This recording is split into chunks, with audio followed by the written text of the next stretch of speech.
Bom dia, passando mais uma vez aqui no canal Ministério Farol para Famílias, tratando ainda do assunto luto. Esse é o terceiro vídeo e hoje a gente vai falar um pouquinho sobre os efeitos do luto. Os efeitos físicos, os efeitos comportamentais ou emocionais e os efeitos sociais barra espirituais também, tá bom?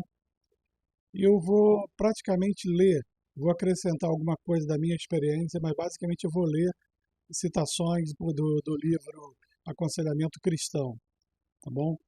Diz mais ou menos assim: a fase inicial do luto geralmente se caracteriza por choque, entorpecimento e negação, choro intenso e às vezes prostração. Depois disso surge um período de intensa tristeza, agitação, apatia, lembranças do passado, solidão e distúrbios do sono. Finalmente, os sintomas do luto vão diminuindo gradativamente e a pessoa retoma as suas atividades normais. Isso é o que normalmente acontece no que a gente chama de luto normal. No próximo vídeo, a gente vai falar um pouquinho sobre o luto patológico, tá? Que é uma coisa mais complicada, tá bom? No entanto, mesmo esses efeitos nem sempre aparecem e não podem ser ordenados numa sequência cronológica rígida. Como a gente sempre vem falando, o luto ele é pessoal.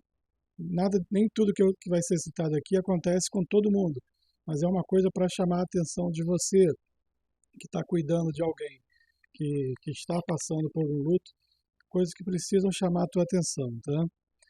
Primeira coisa são os efeitos físicos que podem acontecer com uma pessoa enlutada.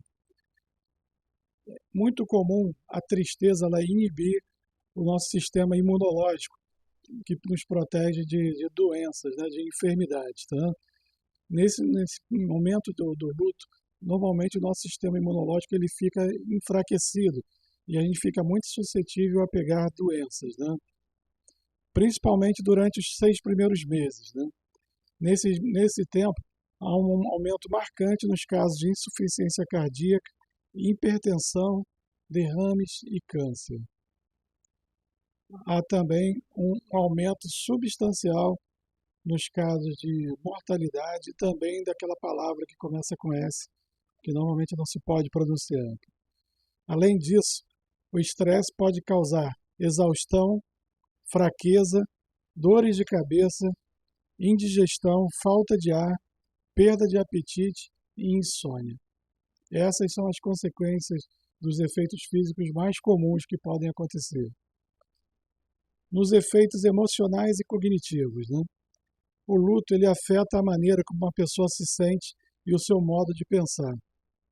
É comum ocorrer depressão após a morte de um ente querido, assim como sentimentos de ansiedade, vazio interior, culpa, raiva, irritabilidade, afastamento dos outros, perda de memória, desinteresse pelo sexo, sonhos com um falecido e pesadelos, erros de julgamento e sensação de solidão. Essas são efeitos emocionais também comuns de acontecer com as pessoas, né? E tudo isso ocorre, preste bastante atenção nesse ponto, que ele é algo pelo qual eu vivi recentemente e posso testemunhar. Geralmente ocorre um aumento de número das coisas que precisam ser feitas justamente quando a pessoa enlutada se sente menos capaz de lidar com pressões extras, como dar entrada nos papéis de seguro de vida, alterar nome dos titulares, fundir contas bancárias, arcar com as despesas extras decorrente do funeral, da internação hospitalar, testamento e etc. Eu, eu vivi exatamente isso. Eu passei 3 meses de agonia ali lidando com sentimentos de emoções de melhoras e pioras do meu pai. Então veio a perda. E no momento em que você está ali abalado, que você precisa de ajuda, é um momento em que as coisas mais pioram. Se você, como eu, era o filho mais velho, aquele a quem foi atribuída a responsabilidade de cuidar das responsabilidades decorrentes do enterro, do luto, você está lascado. Pô. Meu pai faleceu num dia, no outro dia já começou o, a luta, né? Só em relação para tratar, por exemplo, das questões previdenciárias, a quantidade de documento que você tem que providenciar é muito grande. Mesmo no momento do enterro, existe uma série de providências que precisam ser tomadas para que possa haver o ressarcimento. Se você tem, por exemplo, auxílio funeral, é uma luta terrível assim, de preocupações que você precisa ter e você ainda tem que chorar a morte do seu ente querido. É desumano. Então, se você passou pelo que eu passei, de ter que lidar com tudo isso, você saiba o seguinte, você também precisa de ajuda. Num momento em que você também está enfraquecido, que você precisa de um colo, você vai ter que lidar com muitas situações difíceis. Então, nesses casos, a presença de pessoas amigas, de gente que possa estar ao teu lado ali te ajudando, te fortalecendo e sendo o teu braço ali naquela hora é muito importante, tá? É muito bom que tenham pessoas do teu lado que compreendam o que você está passando e que possam te dar uma força. Porque tudo que você quer naquela hora é não ver aquele assunto. Mas você, às vezes, não, como eu, você não tinha essa opção, né? O C.S. Lewis ele faz uma observação muito interessante que o luto ele vem em ondas, né? Ele é muito forte no início, depois ele vai diminuindo, mas existem momentos que você precisa estar atento à pessoa enlutada, principalmente naquelas datas que são importantes para ela, o que eram importantes para o falecido. Por exemplo, data de aniversários, data do falecimento, datas festivas como Natal, Ano Novo, Páscoa, né, o que você possa imaginar, Dia dos Pais, Dia das Mães. Todas nessas datas tendem a você passar por uma nova onda realmente do luto, daquela dor, da tristeza. Então, naqueles dias, especialmente nesses momentos, você precisa estar atento para poder apoiar essas pessoas, tá?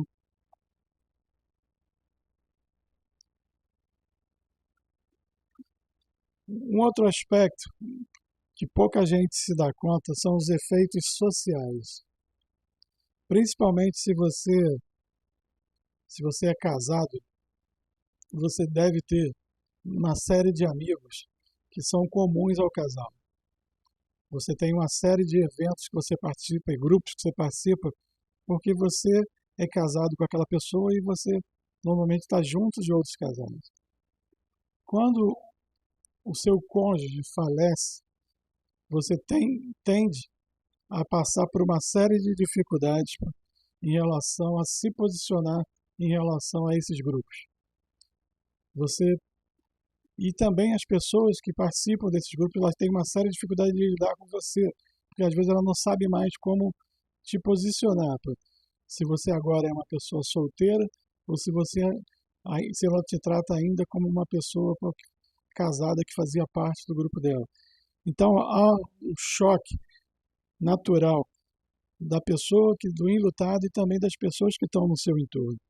Então, assim, há uma necessidade realmente muito grande de compreensão e de maturidade dessas pessoas para saber lidar com isso.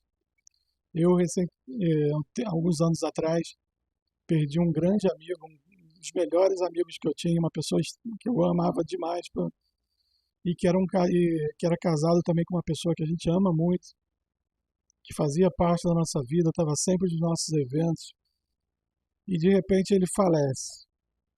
Olha, como foi difícil realmente lidar com essa questão desses efeitos sociais com relação a ela. Era muito difícil ver um sem pensar no outro. Era duro para ela, com certeza, e era duro para a gente também. Então, assim, é bom despertar a tua atenção para esse ponto, porque é um ponto que muitas das vezes a gente falha. Como eu e Márcia, com certeza falhamos também em relação a essa pessoa que eu estou citando, né? Então, assim, há uma grande tendência, né? O que acaba acontecendo com as pessoas por conta desses efeitos sociais? Você acaba, muitas das vezes, se isolando, né? Você acaba normalmente se agarrando a viagens, a trabalho, você cai de cabeça, às vezes, em uma série de atividades para não ficar pensando, e você normalmente tende a virar, a se isolar das pessoas, né? Não que trabalhar, não que viajar seja ruim, mas muitas das vezes isso pode ser uma fuga da pessoa para não enfrentar o luto, tá? Então você que é um amigo, você que ama essa pessoa, você precisa estar perto dela para ajudá-la a passar por esses momentos difíceis sem permitir que ela entre nesse isolamento nocivo, nessa situação realmente que pode ser muito prejudicial para a vida dela. Eu, eu passei, de certa forma, por isso, né? Quando eu falei que iria falar um pouquinho sobre o ponto espiritual, né? A minha mãe, ela faleceu com 49 anos e eu tinha 27 anos na época. Eu vivi, eu vivia com a minha mãe um problema muito sério de relacionamento. A minha mãe, ela tinha sido uma pessoa muito agressiva quando ela era uma mãe mais nova, e isso trouxe para nosso relacionamento assim, uma série de dificuldades de relacionamento. Então, que só veio, na verdade, ser curado quando eu já estava casado, que a gente conseguiu realmente botar uma pedra nesse problema. Mas eu estava morando em Mato Grosso do Sul, eu não estava morando no Rio de Janeiro, então eu desejava muito voltar logo para o Rio para poder ter esse contato físico com a minha mãe, de poder estar perto, de abraçar, beijar, de poder fazer tudo por ela que eu nunca tinha feito enquanto eu morava dentro da casa dela. E para melhorar, assim, minha esposa estava grávida, então eu sonhava assim que a minha filha seria assim a pessoa que ela faria pela minha mãe o que eu não fiz em todo o meu tempo que eu morei com ela. Só que o que aconteceu? No ano, faltando uns 6 meses para eu voltar para casa, a minha mãe passou por uma cirurgia de hérnia de disco, uma cirurgia que a gravidade dela não era tão grande assim, mas o médico cometeu um erro e matou a minha mãe na cirurgia, em decorrência da cirurgia. Então foi assim um baque muito pesado para mim pela morte, por ser inesperada, e piorou ainda mais porque veio junto com ela uma série de sentimentos de remorso e sentimento de culpa. E foi e com isso o pior ainda que aconteceu é que eu acabei atribuindo culpa também a Deus pelo que aconteceu, né? E com isso a minha fé foi extremamente abalada por essa perda. Eu vivi muita dor, eu vivi, tive vontade até mesmo de fazer aquilo que aquela palavra com S significa, mas graças assim ao fato da minha mulher estar grávida e eu ter uma filha a caminho, eu não tive coragem de levar adiante, né? Porque eu não queria que a minha filha passasse pela dor que eu estava passando. E pode até ser, muita gente que ouça isso pode achar que eu não teria coragem, que isso é apenas uma desculpa, né? Tomara que seja mesmo, mas foi isso, foi assim que eu vi, que eu senti a coisa na época, né? E esse afastamento de Deus, esse afastamento do que Deus representava para mim, da importância que Ele tinha em minha vida, só trouxe prejuízo para minha vida. Eu penei demais, eu passei o afastamento de Deus trouxe para mim uma série de problemas, de vícios, de também de destruição do meu casamento e quase eu perdi minha família por causa disso, por conta desse afastamento de Deus. Foi depois daquela experiência que eu conto do nosso testemunho que as coisas voltaram de novo ao trilho e eu pude resgatar essa comunhão com Deus e pude salvar o meu casamento. Mas eu trago esse breve testemunho para vocês, de forma muito resumida, para você entender que às vezes essa perda ela pode gerar sim em você um abalo na sua fé, e esse abalo, se ele for prolongado, e hoje eu vejo que o luto da minha mãe ele foi realmente patológico, ele pode trazer realmente muitos prejuízos para você. tá bom? Então, fique atento aí à pessoa com quem você está tentando ajudar, que você está lidando com essa questão do luto, porque realmente ela pode passar por isso. Eu diria que até seria normal você não entender, você no momento do auge da tua dor, você passar por crises na tua fé, mas isso não pode se estender demais nem ir a extremos, né? Então esteja do lado dela para ajudá-la, para trazê-la à memória as coisas que ela precisa se lembrar, saber, para que isso não venha a se tornar uma coisa que fuja da normalidade ou fuja da sanidade dessa pessoa, tá bom? Um grande abraço para vocês, fiquem com Deus e até o próximo vídeo.